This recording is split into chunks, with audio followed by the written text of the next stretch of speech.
Magandang umaga guys, nandito ulit tayo sa fishport para maghauling kasi may dumating na maliit na bangka, may dalang tulingan at maliliit na tuna.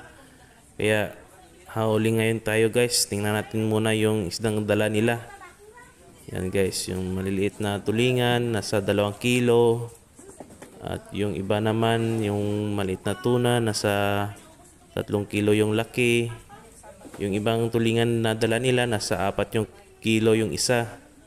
Kaya guys, tingnan natin guys ha. Yan mga kaibigan ko yan naghahuling dyan. Yan guys, so tingnan nyo. Yan, yung tulingan at maliliit na tuna.